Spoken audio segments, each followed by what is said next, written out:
Sports දිස් අද ඇවිල්ලා ඉන්නේ ක්‍රීඩාවේ හැබැයි වර්ධනය උදෙසා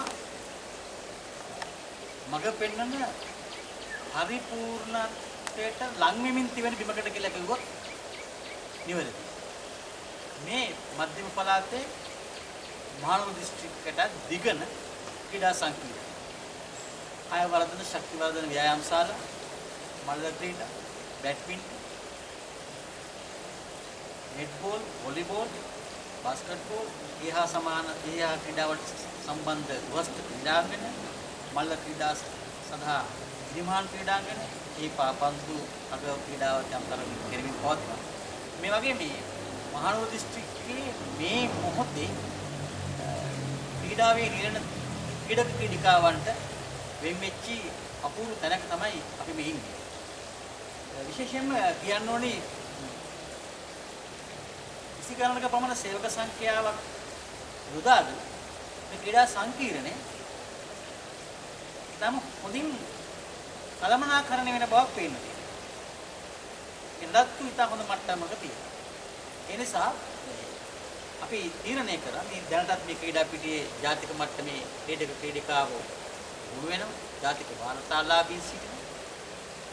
විවිධ ක්‍රීඩාවල නිරන ක්‍රීඩා පුහුණුකරුවන් ක්‍රීඩකයන් දිවි දෙන අත දෙන හිත දෙන මේ බිම පාලනය වෙන්නේ කොහොමද කියන කාරණය ඒ ප්‍රධානී අධ්‍යක්ෂ ජගත් කීර්තියෙන් අහලා බලන්න මොකද්ද දිගන ක්‍රීඩා සංකීර්ණතා ක්‍රීඩාවට සිද්ධ වෙන යහපත සහ ක්‍රීඩාවේ සුභසිද්ධිය වෙනුවෙන් වුන් දක්වන දායකත්වය කුමක්ද කියලා අහලා බලන්න.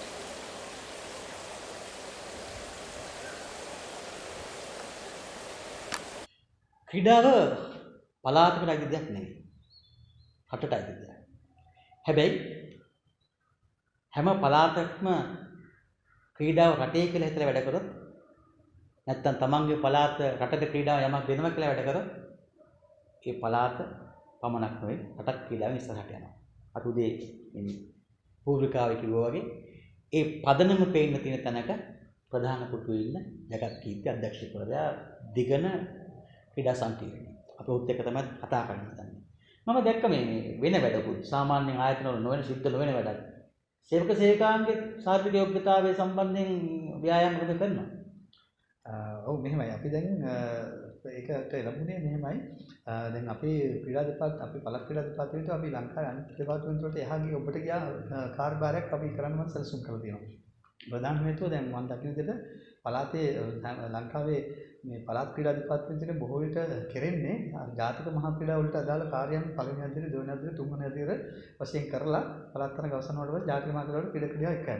ඔයකට සම්බන්ධ වෙච්ච ක්‍රියාදාමයක් තමයි ගොඩක් වෙලාවට මේ ක්‍රීඩා දෙපාර්තමේන්තුව හැම එකම පළාත් වල කෙරුවේ. දැන් මම එන්න කලින් 2014 කලින් මධ්‍යම පළාතෙත් එහෙම තමයි කියලා තිබුණේ. නමුත් මම හිතනවා ක්‍රීඩා සංවර්ධනය කියන්නේ ඒක නෙවෙයි. ක්‍රීඩා සංවර්ධනය කියන්නේ තරගකාරී ක්‍රීඩාව ඒ වගේම විශේෂයෙන්ම පළාත් මහ ජනතාවගේ නිරෝගීතාවය නිරෝගීකම මේ ආදී ගොඩක් දේවල් බැඳලා තියෙනවා. අපි අතිගේම සෞඛ්‍යමත් ජීවිතය ඒ වගේම විනිසුරුවන්ගේ වර්ධනය, පුහුණුකරුවන්ගේ සංවර්ධනය මේ හැම එකක්ම ක්‍රීඩා සංවර්ධනයයි. නමුත් ගොඩක් කියලා දැක්කේ මම මේ පළාත් මේ ජාතික මහා ක්‍රීඩා වලට අනුගත වෙච්ච වැඩසටහන් තමයි ගොඩක් පළාත් වල යන්නේ. ඉතින් මම අපේ විනාශ තමයි මධ්‍යම පළාත් ක්‍රීඩා දෙපාර්තමේන්තුවේ අපි ජාතික මහා ක්‍රීඩා වල තරඟ අපේ එක අංගයක් විතරයි. එහෙම තමයි සර්. අනිත් අපි ඊට අමතරව ඊට ඔබට ගිය පළාතට ආවෙනකෝ පළාතේ ක්‍රීඩා සංවර්ධනය කරන විශාල වැඩපිළිවෙලක් අපි දැක් කරලා තියෙනවා. විශේෂයි. ඒකක් තමයි අපි දැන් ස්පෝර්ට්ස් විස් නිරන්තරයෙන්ම අවධානය යොමු කරන්නේ සහ උත්සාහ කරමින් අපිට පුළුවන් ප්‍රමාණයෙන් හැම වෙලාවෙම කතිකාවතක් ගොඩනගන්න අපේ සංවාද හරහා ලංකාවේ ක්‍රීඩා සංස්කෘතියක් නිර්මාණය කිරීම අවශ්‍යතාවය සඳහා ක්‍රීඩාව ගැන සාමාන්‍ය ජනතාව අතර තියෙන දැනීම අවබෝධය වගේ කාරණා සම්බන්ධයෙන් මම හිතන්නේ මට දැනෙන්නේ ඔබ කියන්නේ මෙන්න මේ කාරණයක් සමාජය තුළ ඇති වෙන යුතුයි කියන එක. අනිවාර්යයෙන්ම. ඉතින් නැත්නම් ක්‍රීඩා සංවර්ධනය කියන්නේ තරගකාරී ක්‍රීඩාවෙන් අපි මිනිස්සු පදක්කමක් ගන්න එක නෙවෙයි. දැන් අපි දැක්මම තියෙන්නේ නිරෝගීමත් ක්‍රියාශීලී විනයගරුක විශිෂ්ට මානව සම්පතක්. ඒතර මේ දැක්මට අනුව තමයි වැඩ කරන්නේ. ඒක එකංගතාව තමයි අහුවේ. එතකොට අපි ඒකත් එක්ක අපි මේ මධ්‍ය පළාතෙම දියත් කළ තියෙනවා දැන් වැඩසටහනක් අපි මහ ජනතාවගේ ශාරීරික යෝග්‍යතාවය වර්ධනය කරන්නේ කොහොමද කියලා. මොකද අපිට ඉන්නවා දැනුවත් හොඳ දැනුමකින් සම්පූර්ණ අපේ නිලධාරි පිරිසක් ඉන්නවා මට. ඒතර මේගොල්ලෝ පාවිච්චි කරලා තිබුණේ නැහැ මේවට කලින්. ඒ නිසා මම මේගොල්ලෝ මේකට පුහුණු කරලා මම දැන් අපි අලුත්ම නැවුම් වැඩසටහනක් විදිහට අපි හඳුනා දෙනවා මේ 4 වෙනිදා. මේ මැයි මාසේ 4 වෙනිදා අපි බෝගම්බර සිරමැදිරි ඉස්සරහා ලස්සන භූමිය හරි ගස්සලා තියෙනවා. ඒ මිනිස්සුන්ගේ අලුත් ක්‍රීඩා සංස්කෘතියක් ඇති කරන්න සහ නිරෝගීකම දිනු කරගන්න ඕනි කියන චේතනාව දෙන්න මිනිස්සුන්ට අපි දැන් පළවෙනි දවසේම අපි ආණ්ඩුකර්තුමත් එක්ක ඉන්නවා. ආණ්ඩුකර්තුමයි ඒතකොට ඉහළ නිලධාරී සියලු දෙනාම ආයතන සිනෝ රජ ආයතන පෞද්ගලික ආයතන සියලුම ප්‍රධානීනික සේවක සේවිකාන් එකතු කරලා අපි 4 වෙනිදා වැඩසටහන ආරම්භ කරනවා. උදේ 8ට අපි ආරම්භ කරනවා ශරීර සුවතා වැඩසටහනක් ඇරොබික්ස් ප්‍රෝග්‍රෑම් එක සංගීත රිද්මයානුකූල ව්‍යායාම. ඒක ඊට පස්සේ අපි එදා ආරම්භ කළා සතිය හැම දවසකම අඟහරුවාදා බ්‍රහස්පතින්දා සහ ඉරිදා කියන දවස්වල උදේ 6:00 7:00 මේ වැඩසටහන සහභාගී වෙන්න ඕන කෙනෙක්ට පුළුවන්. ඕන කෙනෙක්ට සහභාගී වෙන්න. නුවර කිට්ටු වෙනවා නම් මධ්‍යම පළාතේ නම් ඕන කෙනෙක්ට අපි ආරාධනා කරනවා උදේම එන්න 6:00ට බෝගම්බර සිරමැදිරි ඉස්සරහට එතන වෙනදට අපි කරේ සිරගත කරන්න දැන් අපි පාවිච්චි කරනවා නිරෝගී කරන්න පරිසරය. නිදහස් කරන්න. ශරීරයේ තියෙන රෝගාබාධ දුරු කරන්න. ඉතින් ඒකෝට මම කියන්නේ මේ පළාතේ ප්‍රධාන වැඩසටහන අපි ඒකත් එක්කම දියත් කරලා දෙනවා. ඒ පළවෙනි වැඩසටහන දියත් කරලා ඊට පස්සේ ඒකත් එක්කම ප්‍රාතිශීලිකම් කොටස් 36ම අපේ වැඩසටහන් 36ක් යනවා දවස් දෙකක ක්‍රීඩාංගණයක මේක සංවිධානය කරන්නේ අපි පළවෙනි දවසේ MOH ඔෆිසර්ත් එක්ක එකතුලා මෙඩිකල් ස්ක්‍රීන් එකක් කරනවා ඒ හැම එන සහභාගී වෙන සියලු දෙනාගේම ඊට පස්සේ අපි මේ වගේ විද්වත් දේශනයක් කරනවා මේ ශරීර සුවතා අවශ්‍යතාවය පිළිබඳ දැනුවත් කිරීමේ දේශන ඊට පස්සේ අපි ෆිට්නස් ක්ලබ් එකක් කරනවා පළවෙනි අතාවට ලංකාවේ හැමදාම තියෙන ක්‍රීඩා සමාජය තියෙනවා ඒකේ පළාත් මට්ටමේ හදන්නේ පළාත් මට්ටමේ ප්‍රාදේශීය මට්ටමේ හැම ප්‍රාදේශීය කොට්ටාසයකටම අපි හදනවා ෆිට්නස් ක්ලබ් එක මේ ශාරීරික සුවතා සමාජයක්. ඒ සමාජයේ ඉන්න ඉහළම කට්ටිය ප්‍රදේශයේ ඉන්න ධනවතුන් ව්‍යාපාරිකයන් මේ අදී සියලු දෙනා රාජ්‍ය සේවකයන් සියලු දෙනාගේම සතුන්ලා. ඒකේ සභාපති ලේකම් කෙනෙක් ඉන්නවා. ඊට පස්සේ අපි ඒක ස්ථාපිත කරන හවස. ඒකලා අපි ඊළඟ දවසේ උදේ 7ට මේ වගේ සංගීත රිද්මානුකූල වැඩසටහන ව්‍යායාම වැඩසටහනක් අපි හඳුන්වා දෙනවා. ඒවට අපි නිරන්තරයෙන් පුහුණු කරලා තියෙනවා දැනටම හැම කොට්ටාසකම අපි ඒක ආරම්භ කරනවා. ඊට පස්සේ ඒ ව්‍යායාම වැඩසටහන ඊට පස්සේ අපි ආරාධනා කරනවා ක්‍රීඩා අර ෆිට්නස් සමාජයට ඒගොල්ලන්ට මේක සතියේ දවස් 3ක් අර ප්‍රෝග්‍රෑම් වල අපි කරනවා වගේ ඒ කොට්ටාස තුල කරගෙන යන්න කියලා. ඒ වගේ කොටස් 36ම කරන්න අපි දැන් සැලසුම් කළා අවසන්. එතකොට මට මේ අද දවසේ මේ සිද්ධ වෙන්නේ දැන් මේ සියලු කාර්යයන් කරන්න අපි ක්‍රීඩාංගාරින් ප්‍රාචීලකම් කොටස් මට්ටමේ ක්‍රීඩාංගාරින්. ඒගොල්ලන්ට තමයි මේ වකින් බාර දෙන්න තියෙන්නේ. එතකොට ඒගොල්ලෝ මේ කාර්ය කරද්දී අපේ කාර්ය මණ්ඩලයේ ඉන්නේ ඔක්කොම සංවර්ධනධාරීන්, කළමනාකරන සහකාරණධාරීන් අය. ඒගොල්ලන්ට නැහැ මේක සම්බන්ධයෙන් දැනුමක්. මම හිතුවා මේගොල්ලන්ට මේ ගෙනල්ලා මේ මේසයක් වටේ තියලා ලෙක්චර් එකක් දීලා මේ විස්තර කළ රැස්වීමක් තියලා මෙන්න මෙහෙමයි මේ ප්‍රෝග්‍රෑම් එක මෙහෙමයි යන්නේ මෙහෙමයි කියලා මේගොල්ලන්ගේ සපෝට් එක ඕනේ අරගලන්ට කරන්න. මේ ප්‍රතිපාදනයෙන් කිවි මේ වියදම් දැරීම සහ ඒ ප්‍රෝග්‍රෑම් එකත් එක්ක මොකද්ද මේ තියෙන සම්බන්ධය. ඒතර මම ඒකට උපක්‍රමය තමයි මේගොල්ලන්ට අපි කාර්ය මණ්ඩලයට සම්පූර්ණ දෙක දින වැඩමුළුවක් මම කරනවා. මම මේක මේවනවා. මම උදේම ඒගොල්ලන්ව දැනුවත් කරන දේශනයක් කරා පැය 4ක විතර ඔබතුමා එනකොට පැය 4ක දේශනයක් කරා මේ ඇයි ෆිසිකල් ෆිට්නස් එකට අවශ්‍ය කියලා. ඒකට කැම්ප් බීම කොහොමද පාලනය කරන්න ඕනේ? කොහොමද ව්‍යායාම කරන්නේ? ඇයි ව්‍යායාම වල අවස්ථාවේ ඒ සියල්ල කරා. කරාට පස්සේ ඒගොල්ලෝ ඔක්කොටම ආව වුණා යාම අපිත් කරන්න ඕනේ කියලා. ඊට පස්සේ තමයි දැන් අපි ඔය ඉන්ඩස්ට්‍රියේ දැන් මේ සූදානම් වෙනවා අර ශරීර සුවතා ව්‍යායාම වැඩසටහන සංගීත විද්‍යාව අර වික්ස් ප්‍රෝග්‍රෑම්. ඒක කරන්නේත් මමයි. මමයි කරන්නේ මොකද මම ඒක ආදර්ශයෙන් තමයි කරන්නේ. දැන් මම ඒගොල්ලන්ට මම හැමතිස්සෙම කියන්නේ දැන් මම අවුරුදු මට වයස 53ක් මගේ ළමයි දරුවන් ලොකුයි. දුව මෙඩිකල් ෆැකල්ටි ඉන්නේ පුතා ඉංජිනේර ෆැකල්ටි එකේ. දුව අවසාන වසරේ ඉන්නේ. එතකොට මම අවුරුදු 53ක නිරෝගීකමක් හේතුවක්. ඒක තමයි මට පෙනෙන්නේ. ඉතින් ඒගොල්ලෝ මගේ හැමදාම අහන මොකද්ද රහස මේ. ඒතකොට මම ඒගොල්ලන්ට කියලා දුන්නා මේක තමයි මේකෙන් තමයි කාර්යක්ෂමතාවය වැඩි කරන්න පුළුවන්. අපිට අපි කරන කැපැසිටි එක කරන වර්ක් ලෝඩ් එක දවසේ දෙගුණ තෙගුණ කරන්න පුළුවන්. ඉතින් ඒගොල්ලෝ අද ඒක තේරුම් ගත්තා. ඒගොල්ලෝ සදී පැහැදිලි දැන් ලෑස්තිලා ඉන්නවා මේ ප්‍රෝග්‍රෑම් එක කරන්න. ඉතින් මට එතකොට හෙට ඉඳන් අර ප්‍රෝග්‍රෑම් එක දියත් කරන්න හරි ලේසි. ඒකට කියලා දෙන්න දෙයක් නැහැ. මේ කරන්නේ දන්නවා. ඔව්. ඩිවිෂන් 36 යන්නේ මේ ප්‍රෝග්‍රෑම් එක. ඒක අපේ එක වැඩසටහනක් පමණයි. ඔව්. ඊටම මේ වටිනා කාරණේ මේ ක්‍රීඩාව කියන කාරණේ බොහෝ වෙලාවට ක්‍රීඩාව මෙහෙවන අය ලංකාවේ බොහෝ තැන්වල අපි දැකලා තියෙනවා ක්‍රීඩාව ගැන දන්නේ. නැත්නම් මෙහෙවන ආයතන වල ඉන්න අය දන්නේ නැහැ. ක්‍රීඩාවේ රිද්මය මොකක්ද? ක්‍රීඩාවේ හැඟීම මොකක්ද? ඒකේ බර, සැහැල්ලු, නමනීයත්වය ශරීරය මේවා බොහෝ දේවල් දන්නේ නැහැ. ඉතින් හොඳ ප්‍රවේශයක් ලබා ගන්න එහෙම දේවල් මොනවද කියන කාරණේ තමන්ගේ ශරීර තුළටම කාවද්දලා හිතට කාවද්දලා කියා දෙන වැඩ පිළිවෙල. දැන් මේ දිගන ක්‍රීඩා සංකීර්ණය කියන එක දැන් අද ආවට පස්සේ ඊයේ අපි මේක දැක්කා. දැක්කට පස්සේ විශාල මේ පිළිවෙලක් කළමනාකරණයක් තියෙන. ඒකට අපි පිළිණු තටාකය ගත්තාම ගොස්ත ක්‍රීඩාංගණය ගත්තාම කායික සහ මේ ශක්ති වර්ධන සහ කාය වර්ධන ව්‍යායාම ශාලාව ගත්තාම මේවා බොහොම ලස්සනට කළමනාකරණය කරගෙන යනවා. මේ ලස්සනට කළමනාකරණය කරගෙන යන එක ඒව වැඩි පාවිච්චි නොකරන එකද හේතුව? නැත්නම් ඒවට සම්බන්ධ ප්‍රමාණය අඩු එකද හේතුව? නැත්නම් මේ සියලු විශාල පිරිසක් සම්බන්ධ වුණාට මේවා හොඳින් නඩත්තු කරන්න යොමු කරන අවධානය. මම ඒක මෙහෙම කියන්න ඔබතුමාට පුදුමයි මේ කතාව කිව්වොත් මේ වගේ සංකීර්ණ මේක පළාත් ක්‍රීඩා සංකීර්ණ අපි සියලුම අංග සම්පූර්ණ ක්‍රීඩා සංකීර්ණ මෙතන තියෙනවා. මේ සංකීර්ණය අපේ පළාත් ක්‍රීඩා දෙපාර්තමේන්තුවේ දේපලක්. අපිට තමයි අයිති තිබ්බේ මේක පළාත් සභාවත් මධ්‍යම රජයත් එකතු වෙලා හදපු ක්‍රීඩා සංකීර්ණ. නමුත් මේක අපි 2017 විවෘත කරේ. විවෘත 2017 පෙබරවාරි මාසේ විවෘත කරනකොට අපිට පළාත් සභාවට හැකියාවක් තිබෙන්නේ නැහැ මේක නඩත්තු කරන හැකියාවක් තිබෙන්නේ නැති නිසා මධ්‍යම රජයේ ක්‍රීඩා සංගම් දෙපාර්තමේන්තුව මේක දිගටම නඩත්තු කරා යන්න අපි ඒකට සූදානම් වෙනවා කියලා.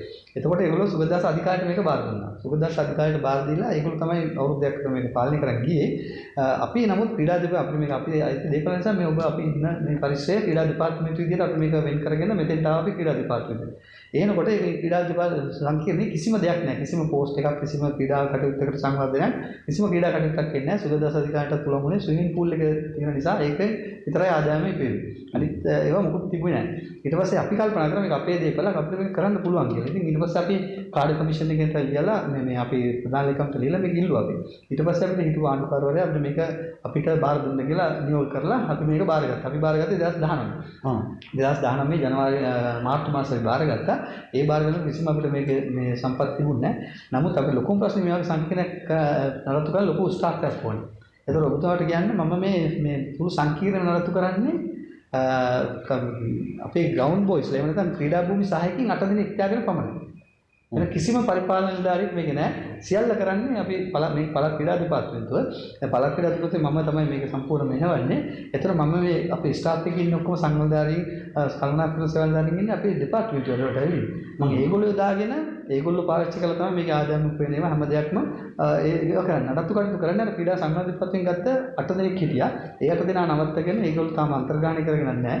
ඒගොල්ලෝ හරහා තමයි ක්‍රීඩා ක්‍රීඩා නඩත්තු කිරීම ඔක්කොම කරන්නේ. ඒතර මම මෙහි මගේ සංවර්ධනදාරින් ඒගොල්ලන්ව දැනුවත් කරලා කොහොමද ක්‍රීඩා කම්පැනියක් කරයන්නේ අපිට මොකක්ද අවශ්‍යතාවය කියන එක මම ඒගොල්ලන්ට ඔළුවට දැම්මා ඉස්සෙල්ලා. මම කිව්වා මට මේක ඉස්සෙල්ලාම ඕනේ ආදායම ඉපීම නෙවෙයි මගේ පළාතේ ඉන්න පළාතේ ක්‍රීඩිකාවන්ගේ දක්ෂතාව වර්ධනය කරගෙන ඒගොල්ලන් ජාත්‍යන්තර මට්ටමට යන්න දෙන අතහිත දෙන තැනක් තමයි මට ඉස්සෙල්ලා වෙන්න ඕනේ. කියලා තමයි අපි පටන් ගත්තේ. ඒකම වෙනත් පළාත්වල අයටත් අපි ආරාධනා කරා අපේ සංකීර්ණයෙන්ම කරන්න පුළුවන් තරඟාවලි මෙමය කියලා. ඒකල මේක කියන සම්පත් ඔක්කොම අපි වෙනම අමතර ප්‍රතිපාදන ගත්තේ නැහැ. මට ක්‍රීඩා දෙපාර්තමේන්තුවේ වෙන ප්‍රතිපාදන තමයි මේ සියලුම ගෝල් පෝස්ට්, හොකි පෝස්ට්, ඒතකොට රග, ෆුට්බෝල්, බැඩ්මින්ටන් පෝස්ට්, ඒතකොට ටේබල් ටෙනිස් ටේබල් මේ ජිම් මේ හැම දෙයක්ම හැදුවේ අපේ වියදම් කළමනාකරණය කරගෙන. වෙන අමතර මුදලක් කරන්නේ නෙවෙයි. එතකොට අරගෙන ඒතර මම නිලධාරියෙක් අපේ ඉන්න සංවර්ධනධාරියෙක්ම මම ඒගොල්ලන්ට අවශ්‍යතාවය දැනුම දුන්නා. මෙන්න මේ කාර්ය තමයි කියන්නේ. ඒතකොට ඒගොල්ලෝ ඒකට අනුව එයා පවරපු අය හොඳින් රාජකාරී කරනවා. ඒක තමයි නඩත්තු කරන්නත් අපි මේ ක්ලීනින් සර්විස් එකේ 3 දෙනෙක් තියාගෙන නඩත්තු කරන්නේ. ක්ලීනර්ස්ලා 3 දෙනා ඉන්නේ. ඒතකොට සිකියුරිටිස්ලා 3 දෙනා ඉන්නේ. ඒ කියන්නේ අවම වියදමක් කරන්න පුළුවන් මට්ටමේ කරාට මේක කරගෙන යන්නේ. නමුත් මට සන්තෝෂ වෙනවා අපි ඉතාමත් තීරණය කරනවා. අපි අරමුණ උනේ අපේ පළාත ක්‍රීඩකයන්ට දෙන්න. නමුත් අපි මේ වෙනකොටම කෝටියකට වඩා ආදායමක් අපි හොයලා දෙනවා මේ වසර දෙක ප්‍රමාණය. වසර දෙක කියන්නේ කාලය අතහැරලා. ඒ කියන්නේ පොයින්ට් වලට වඩා දැන් වසරේ කමාරක් පයින් වුණා. සහරාන් යුද්ධයේ ප්‍රශ්නෙත් එක්ක තව කාලයක් පයින් වුණා. ඒක නොවුණා නම් අපි වෙනකොට සෑහෙන ආදායමක් උපයන තත්ත්වයට ඇවිල්ලා ඉන්න අනතුර මට ගොඩක්ම සතුටු වෙන්නේ නෙවෙයි. අපේ දිල්සි අරුණදර්ශන අමාශලා මේ වගේ කට්ටියට කොවිඩ් කාලේදී මේගොල්ලන්ගේ දක්ෂතාවය වැටෙන්න තිබුණා. විශේෂයෙන් දිල්සියම හොඳම මට්ටමේ හිටිය මම දැක්කා. නමුත් අපි කොවිඩ් වලට මුළු ලංකාවම ක්‍රීඩා පිටි වහලා තියෙද්දි අපි කිසිම කරදරයක් නැතුව අද වෙනකම් මේකේ කිසිම කොවිඩ් රෝගී වාර්තා වුණේ නැහැ. නමුත් අපි වගකීම අරගෙන අපේ ක්‍රීඩිකාවන් සුසන්ත ප්‍රාන්දුට තව විශේෂ පුහුණුකරු ගන්නවා ජාතික මට්ටමේ පුහුණුකරු ගන්නවා කාලේ ළමයි ආව. ඒකවල සියලු දෙනාටම මේක අපි පුහුණුවීම් වලට මල්ල පිළා පුහුණුවීම් වලට අවස්ථා සැලසුණා. ඒකේ ප්‍රතිඵලයක් තමයි දිල්සියෙම මට හරි සන්තෝෂයි. අවස්ථා දෙකකදීම දුවලා දැන් අන්තිමයිකේදී ශ්‍රී ලංකා වාතාවරණයට ආවා. ඉතින් අනිවාර්යයෙන්ම ඊළඟකෙත් එයා ඔලිම්පික් පරිසරද මට්ටම ළඟාවයි කියලා බලාපොරොත්තු වෙන්නේ. ඒකම තමයි මට වුණා ඔබතුමාට කිව්ව ජිම් එක. අපේ ශක්තිවර්ධන ශාලාවේ ක්‍රීඩා සංවර්ධන දෙපාර්තමේන්තුවේ මේ උපකරණ ඔක්කොම ගත්තේ. අපි පළස් බාන් නෙවෙයි. ක්‍රීඩා සංවර්ධන දෙපාර්තමේන්තුවේ අධ්‍යක්ෂ ජනරාල්තුමා මට ලොකු සහාය දුන්නා. මල් මහත්මයා. එතුමා තමයි මට මේක සම්පූර්ණ මේ උපකරණ ටික ලබා දුන්නේ. ලබා දීලා අපි මේක සම්පූර්ණයෙන්ම අපේ මේ මධ්‍යම පළාත ක්‍රීඩකයන්ට නොමිලේ අපි මේක දෙන්නේ. සියලු දාම ප්‍රැක්ටිස් කරනවා. ඒගොල්ලන්ගේ කෝච්ලාගෙත් එක්ක ඇවිල්ලා ආදායමක් කියන කෙනෙක් හදලා තියෙනවා. තාම නැහැ. තාම අපි ආදායම ආදායමක් උපයන්නේ කිව්වේ නැහැ. මොකද මේ සේවකයෝ නැහැ. ඒකට මේ ජිම් එක දාන්න ඕනේ ජිම් ඇසිස්ටන්ට් නැහැ අපිට. එතකොට ලිපිකරුවෝ නැහැ. ආදායම ලිපිකරුවෝ අය කරන්න කවුරුත් නැහැ. ඉතින් අපි අර මං කියවර ප්‍රධාන තේමාව තමයි මේ ඉන්න සම්පත් ටික. මධ්‍ය පළාතේ ඉන්න සම්පත් ටිකට උපරිම ප්‍රයෝජන දෙන්න. ඒතකොට අපි මේ වෙනකොට අපි පළාත් තරඟ සියල්ල අවසන් කරලා අපි සියලුම පළාත් සංචිත පිටවල තියෙනවා. මල්ලගිඩා පළාත් සංචිතේ, පිහිනුම් පළාත් සංචිතේ, ජූඩෝ පළාත් සංචිතේ, ටයිකොන්ඩෝ හැම දෙයක්ම අපි පිටුල යනවා. ඒ හැම සංචිතයකටම මේක අපි නිල හැඳුම්පතක් හරි ගස්සලා ඒ සියලුම දෙනාට මේක නොමිලේ දෙනවා සියලුම පාසුවක්. උදාහරණයක් මල්ල ක්‍රීඩිකාවන්ට ක්‍රීඩා පිටිය නොමිලේ දෙනවා, ශක්තිවර්ධන ශාලාව නොමිලේ දෙනවා. ඒගොල්ලෝගේ ඒ ටිකත් කරගෙන වෝම් ඩවුන් කරන ස්විමින් පූල් එකක් අපි නොමිලේ දෙනවා. ඒ වගේ ලොකු සාහනයක් දෙනවා. ඒ නිසා තමයි ඒගොල්ලෝ මට හිතෙනවා ඒ දක්ෂතාවයට ලොකු රුකුලක් දෙන්නේ. ඔක්කොම නොමිලේ දෙන එක රටේ ක්‍රීඩාවට ඉතා වැදගත්. ජාතික මට්ටමේ ක්‍රීඩා ගොඩාක් මධ්‍යම පළාතේ නිර්මාණය වෙන විවිධ ක්‍රීඩාවල. ඒ සියල්ල හරි. එතකොට මේක නඩත්තු කරන්න නඩත්තු කරන්නත් අපි ඒ වගේම ප්‍රචාරයක් කරලා අපි බාහිර අංශයෙන් ගොඩක් මේකේ සාමාන්‍ය අපි උදාහරණයක් විදිහට මේ බැඩ්මින්ටන් ක්‍රීඩාව රෑ 10 11 වෙනකම් කරනවා.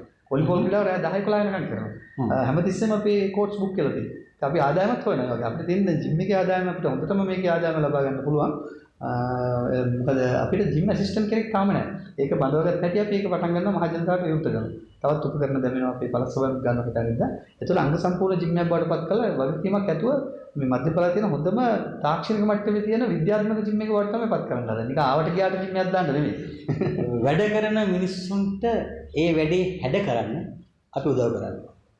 ඒ නිසා තමයි ස්පෝර්ට්ස් නිස් දුරකථන ගෙවාගෙන දිවෙනට ඇවිල්ලා මේක දැක්කම දාලා යන්නේ නැතුව කොහොම හරි මේ අධ්‍යක්ෂකවරයෙක් කතා කරලා මේ භූමිය ගැන අපි කතා ගන්න තියෙන එකනේ අන්නේ නිසා. අනිත් පළාත් වලටත් කියන නිලධාරීන්ට ක්‍රීඩා අධ්‍යක්ෂකවරුන්ට මේක පූර්වදර්ශයක් කරගන්න පුළුවන් කියලා මම විශ්වාස කරනවා. එහෙම ඉල්ලා සිටින ඇවිල්ලා බලලා හරි මේක ඉගෙන ගන්න කියන කාරණා. ඒ වගේම මෙතුමාට ඉහෙලි වැඩ කටයුතු කරන බලධාරීන් ඉන්නවනේ. එතකොට මේ ජිම් එකේ සේවකයන්ගේ ප්‍රශ්නේ, මේ ක්‍රීඩා පිටියේ ඉන්න සුළු සේවකයන්ගේ ප්‍රශ්නේ ඒවත් හරියට තව ටිකක් දැන් මේ පරිමේ වුන් දාලා කරන වැඩේ තව ටිකක් උදව් කරොත් තවත් යහපත් වෙයි. ඔව් අනිවාර්යයෙන්. අනිවාර්යයෙන් අපිට මේකට කාර්ය මණ්ඩලයට 20ක් අනුමත කරගෙන තියෙනවා. අපි ඒ 20ම තාම බඳවගෙන නැහැ. කෙනෙක්වත් බඳවගෙන නැහැ. දැන් මේ වෙනකොට මම දන්නවා අපේ ප්‍රධාන ලේකම්තුමා ඒ සඳහා කටයුතු කරලා දැන් රාජ්‍ය කොමිසභාවෙන් තව නමුදු දිනකින් ඒ සඳහා ගැසට් කරනවා. ඒකට මම හිතනවා මේ තන්ත්‍ර වලට ඔක්කොම බඳවගනි. ඒ බඳවගත්තට පස්සේ අපිට ඊට වඩා සාර්ථක සේවයක් කරන්න පුළුවන්. ඊට අමතරව අපි දැන් තවත් ලොකුම සේවාවක් තමයි අපි කරපු මේ අපේ මධ්‍යම පළාතේ අපේ හීනක් එක අපේ ප්‍රඥප්තිය එකක් තිබුණා 1992 ඉඳන් ඒක අනුමතලා ක්‍රීඩා විද්‍යාලයක් ආරම්භ කරන්න මධ්‍යම පළාතේ.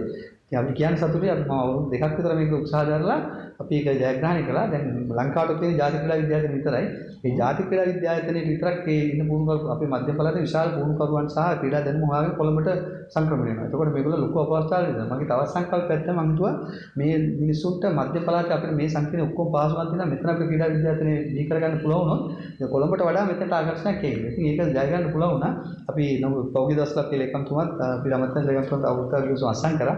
අසං කළා මේ මැයි 8 වෙනිදා අපි සන්තෝෂයි අපි ක්‍රීඩා විද්‍යාලයෙන් ආරම්භ කරනවා මැයි 8 වෙනිදා. පළවෙනි කෝස් එක විදිහට අපි ක්‍රීඩා පාසල් පුහුණුකරු 159 දෙනෙක්ගේ බැච් එකක් අපරන් කරනවා සත්‍යන්ත ඩිප්ලෝමා පාඨමාලාවක් වසර දෙකකට. ඒකෙන් අපි ආරම්භ කරනවා 8 වෙනිදාට ක්‍රීඩා විද්‍යාලයෙන්.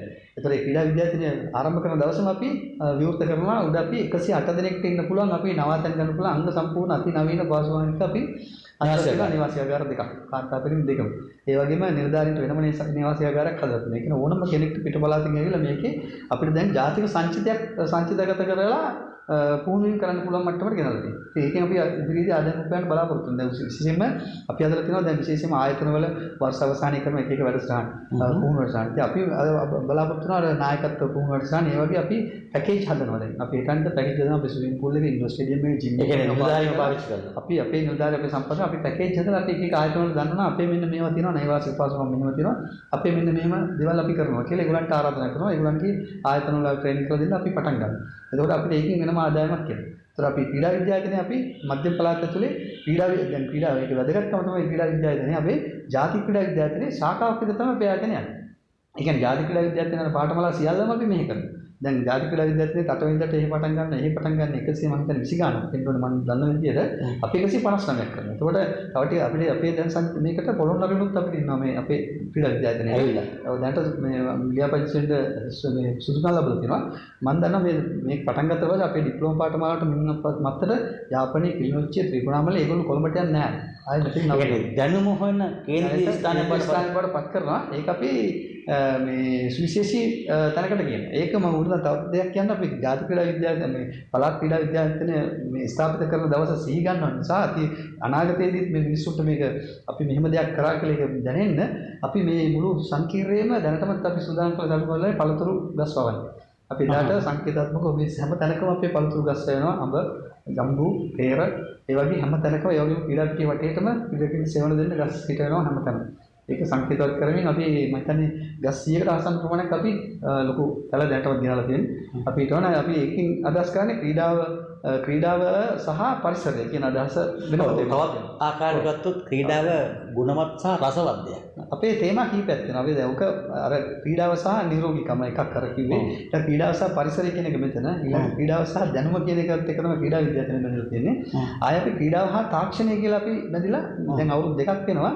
අපි පටන් අරන් මම දන්නේ විදිහට මධ්‍යම ලංකාවේ ක්‍රීඩා අමාත්‍යාංශයක් නැහැ, ක්‍රීඩා සංවර්ධන දෙපාර්තමේන්තුවක් දන්නේ නැහැ. සොෆ්ට්වෙයාර් එකේ පරිගණක මෘදුකාංගයකින් සියලුම ක්‍රීඩා කටයුතු මෙහෙ වෙන එකම දෙපාර්තමේන්තුව අපේ දෙපාර්තමේන්තුව. අපි සියලුම දේවල් අපේ තරග සංවිධානය කරන්නේ ඇප්ලිකේෂන් කෝල් කරන්නේ ඔක්කොම ඔන්ලයින්. සියලුම දේවල් පරිගණක මේ මෘදුකාංග පද්ධතියක් කරා ඕන කෙනෙක්ට අපි කඩදාසි භාවිතය ගොඩක් අඩුයි. ඒක හරහා තමයි අපි රිසල්ට්ස් පවා දාන්නේ. අපි ඔන්ලයින් මීටර් 100 දාන තරම් කරනවා. අපි ඔන්ලයින් රිසල්ට්ස් ඒ වෙලාවෙම වැටෙනවා. ඉන්ටර්නෙට් ඕන කෙනෙක්ට බලන්න පුළුවන්. අපේ පූල් එක ඒ වෙලාවෙම ක්‍රියේට් වෙනවා. පළවෙනියා මීටර් 100 දුවලා 1 2 3 තේරෙන තුන් දෙනා අපේ පූල් එකට ඉබේම ක්‍රියේට් වෙන විදිහට අපි සොෆ්ට්වෙයාර් එක හදලා දෙනවා. ඒතර ඇප්ලිකේෂන් එක ඒකෙම ක්‍රියේට් වෙලා කෙලින්ම ජාතික මහාවිද්‍යාලයට යවෙන විදිහට ක්‍රියේට් වෙලා තියෙනවා. ඒ වගේ තොරතුරු පද්ධතියක් විශාල තොරතුරු පද්ධතියක් හැදෙනවා. හැම ක්‍රීඩකයෙක්ගේම Facebook එක වගේ ටයිම්ලයින් එකක තියෙනවා. යාගේ මුළු ඉතිහාසෙම ක්‍රීඩා දක්ෂතා තියෙනවා. අපෙන් ගන්න පුළුවන්. යා ඉන්ටර්විව් එකට ගියත් යාට පුළුවන් දෙන්න. අපේ බාකෝඩ් එකක් තියෙනවා. සර්ටිෆිකේට් එක අපි දෙන්නේ මේ තරඟය ඉවර වෙනකොට අපි උදේම රෙජිස්ටර් කරන්නේත් ඔන්ලයින් සොෆ්ට්වෙයාර් එකෙන්ම රෙජිස්ටර් කරන අංකෙමයි අපි යන්නේ තරඟ රීඩ්ස් වලට. එතනින් ජයග්‍රහණය කරාම රිසල්ට් සෙන්ටර් වෙන්නේ ඒ අංකයට ඔටෝමැටිකලි රිසල්ට් සෙන්ටර් වෙලා ඔටෝමැටිකලි සර්ටිෆිකේට් එක print වෙන තැනට අපි ගෙනල්ලා දෙනවා.